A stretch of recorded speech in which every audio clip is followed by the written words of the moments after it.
In the early morning of July 17, 1918, guards entered a quiet house in the Russian city of Yekaterinburg. There, they woke a family that had once ruled one of the largest empires on earth. For decades, history claimed the Romanovs died that night. But for nearly a century, millions believed something entirely different, that one of them escaped. The Romanovs had ruled Russia for more than 300 years. At the head of the family stood Nicholas II, the last Tsar of Russia. He believed that ruling was his duty, chosen by God. Nicholas was reserved by nature and deeply devoted to his family, but he was not prepared to lead a country that was changing quickly. His wife, Alexandra Feodorovna, was born in Germany and never fully connected with the Russian people. She trusted very few outsiders and focused almost entirely on her family. This made her unpopular and isolated at court. Together, they had 5 children, 4 daughters, Olga, Tatiana, Maria, and Anastasia, and 1 son, Alexei Nikolaevich, the future ruler of Russia. Alexei suffered from hemophilia. Even a small injury could be deadly. The family kept this secret, fearing it would weaken public faith in the monarchy. Because of Alexei's illness, Alexandra placed her trust in a man named Grigory Rasputin. Rasputin appeared to ease the boy's suffering, and this gave him influence over the royal family. Many Russians believed Rasputin controlled the empress and harmed the country. Whether this was true or not, the damage to the monarchy's reputation was real. At the same time, Russia was suffering badly. Food was scarce. Millions of soldiers were dying in the First World War. Workers were angry, and the army began to lose loyalty to the monarchy.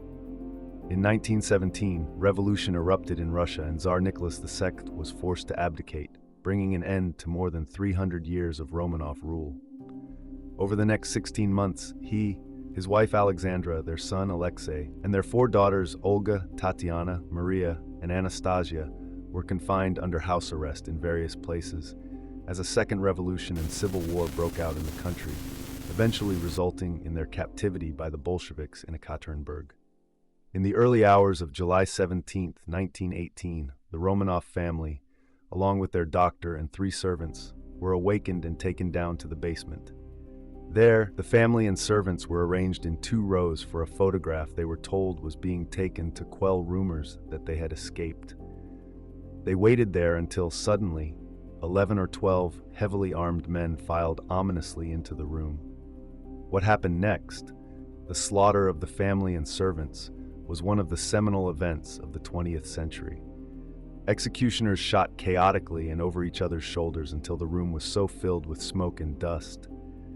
Those who survived the initial volley of gunfire were then finished off with bayonets, before the killers loaded the bodies onto a truck and transported them to the Koptyaki forest outside Yekaterinburg.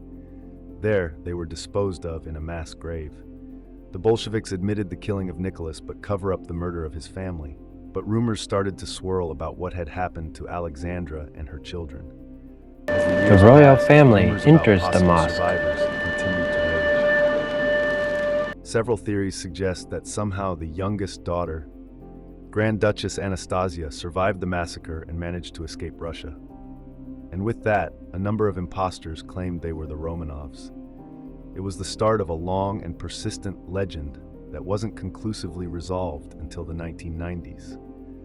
However, in the 1991, the state's investigative team found thousands of bones and other relics from the Imperial family near Yekaterinburg, and DNA analysis soon confirmed they were in fact the Romanovs. But 2 of the children's remains were missing, Maria and Alexei. Rumors about their possible survival swirled until 2007, when Sergei Plotnikov, a builder who was part of a club that looked for the missing Romanovs on the weekends, came across bone fragments.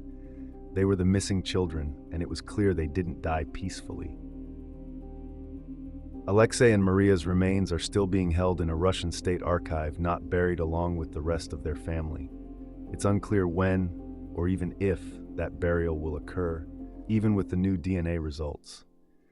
A century after the Romanovs' grisly murder, their story remains as mysterious and politically fraught as it was the day they were killed.